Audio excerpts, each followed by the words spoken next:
Okay, now we've already sous vided these guys, which means they're cooked to a perfect 131 degrees. They're medium rare. They're done inside. But the problem with sous vide is, look at that steak.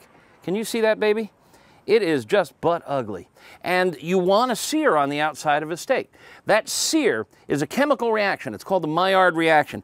It's when heat converts the proteins and the amino acids and some of the little bit of reducing sugars in here, and it creates new flavors. And that's the crust of a steak, the crust of a prime rib roast. Everybody loves that crust. So what we're going to do is we're going to build the crust really fast because they're cooked. We don't want to put it in the oven or in the grill and overcook them. They're exactly medium rare in the center, 131 degrees, and that's maximum juiciness and flavor. So what we're going to do is we're going to put a grate on top of this charcoal chimney. Now, energy. We're talking energy. Energy is much more important than heat, much more important than temperature. Each one of these briquettes is an element of energy. One layer of them is hot. 2 layers of them is twice as hot. 3 layers is 3 times as hot. We've got about 6 layers of energy of charcoal briquettes built up in here. So that's a massive amount of energy built up in here. So we're coming out of here. That's well over 1,000 degrees. I call this the afterburner because it's like the back end of an F-16. And so we're going to take this steak and we're going to throw it on here. Can you hear it?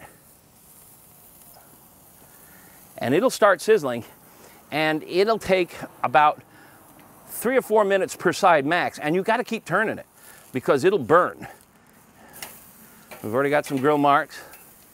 I recently did this for a sous vide conference and did 500 of these in 4 hours in 100-degree temperature. I had 3 of these babies lined up. It was cool. And I was putting 2 on at a time. So I had 6 going at a time, and I just kept rotating them through. Now the other thing is you can see we're getting grill marks.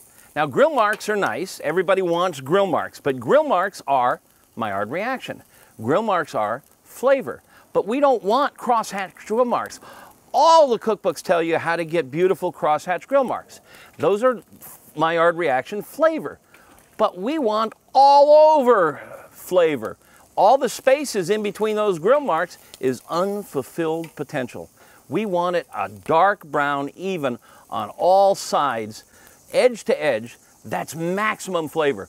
Grill marks on a steak, forget about it.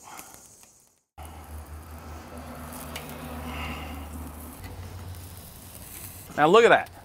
Look at that. That is packed with flavor. Let's see what she looks like.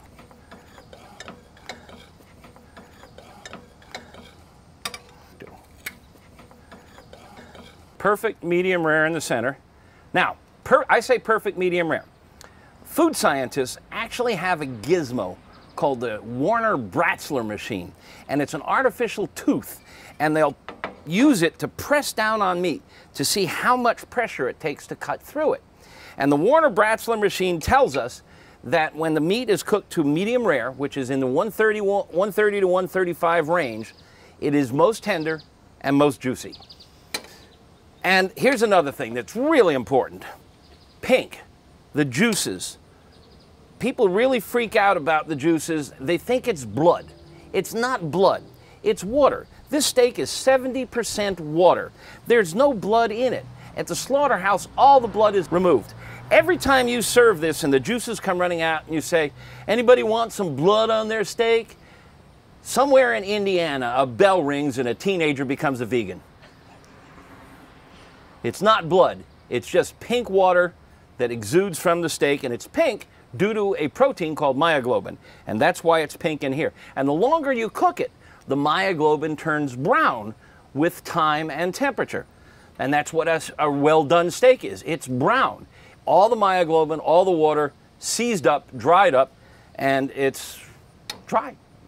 So medium rare, 130, 135. If you want to go to medium, 135 to 140.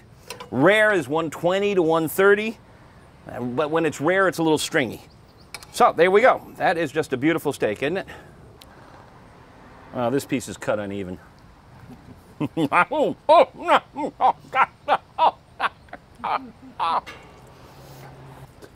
That's what steak's meant to taste like. That was not an act. Okay, I've got cherry tomatoes, and we just picked them the other day. And you take the cherry tomatoes and you poke 3 or 4 holes in them with a sharp knife, and you put them on a smoker at around 225. It takes 5 or 6 hours, but they shrink down to like raisins. They're soft like a raisin.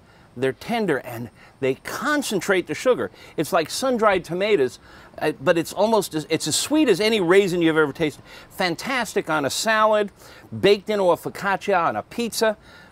Just sun-dried tomatoes, poke a few holes, throw them on the smoker, walk away, come back 5, 6 hours when they're like raisins, go straight to heaven.